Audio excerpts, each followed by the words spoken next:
golaha deegaanka degmada Burco oo kalfadhi ku yeeshay xarunta golaha deegaanka ee Burco ayaa ka soo saaray go'aamo cashuur kordhin ah qaybo kamid ah shirkadaha kala duwan ee adeegyada ka fuliya magaalada Burco. Go'aamadan cashuur kordhinta ah ayaa golaha deegaanka Burco boqolkiiba boqol ku kordhiyeen shirkadaha isgaarsiinta iyo kuwa leydhka ee magaalada Burco halka ay markii hore ka ahayd boqolkiiba 50.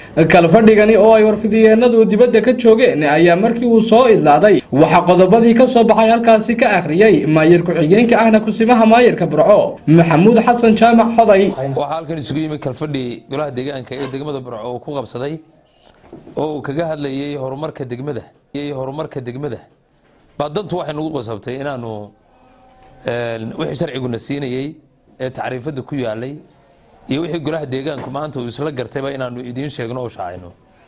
sidaa darteed waxa maanta halkan ka soo baxay 3 qodob oo golaha deegaanku isla ansixiyay cashuurtii laga qaadayay shirkadaha leydhka iyo telefoonada ee dhulka hoostiisa mara iyo kuwa taagan ee sabadaha ee baraha leydhka la mariyo barigii hore wax laga qaadi jiray boqolkiiba 50. golaha deegaanku markuu isla eegay ka dooday falanqeeyay dhinac walba iska taagay wuxuu isla gartay in maanta laga bilaabo oo bishu 20 tahay bisha 9 cashuurta laga qaadayo shirkadahaasi ay boqolkiiba boqol isla garteen in la kordhiyo oo halkii boqolkiiba 50 ahayd maanta la lama laabo duruufo badan oo jira awgeed. qodobkaasi waa qodobka koowaad. qodobka labaad waxa weeye in muddo 20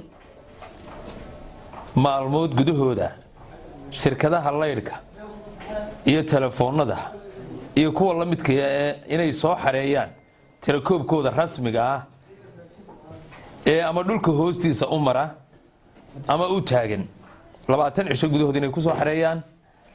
hadday ku soo xareyn waayaan waxaan u arkaynaa inay ka hor yimaadeen awaamirta golaha deegaanka ee degmada Burco. qodobka saddexaad ma jiri karo mana dhici karto in shirkadii ay iska qodo dhul ama ay iska gashato line ama ay taagato bir aanay ka haysan ogolaanshiyo. geesta kale waxa isaguna halkaasi ka hadlay xogayaha fulinta dawladda hoose Cismaan Maxamed Sheekh oo sheegay in ay muhiim tahay cashuur bixinta dawladda hoose si dadweynaha wax qabadku u gaadho isagoo oo sida oo kalena ku booriyay in ay shirkadahani u darbanaadaan go'aamadani cashuur kordhineed. saddexda shirkadood ee halkan imika ku cayiman iyo qaar kale jiraba waxaanu ka qaadi jiray oo cashuur u ahayd dawladda hoose faraguudkood. qodobka faraguudkood wax lagaga qaadi jiray uu ka baxay maanta meesha ka ay golaha deegaanku imika maanta ansixiyeen ee ah in cashuurta laga qaado boqolkiiba boqol hadday tahay leydhka oo birihiisa shubka wayrada dhulka hoose mara samkeemil iyo tolosom iyo wixii la midaba waxa maanta la kordhiyay boqolkiiba boqol baa la kordhiyay. wuxuu insha Allahu tacaala dhaqan geli doonaa maanta golaha deegaanku waxa halka ay ku ansixiyeen September baynu ku jiraa 2018 January hadii Ilaahay ka dhigo oo 3 bilood inaga xigto 2019 ayuu dhaqan geli doonaa.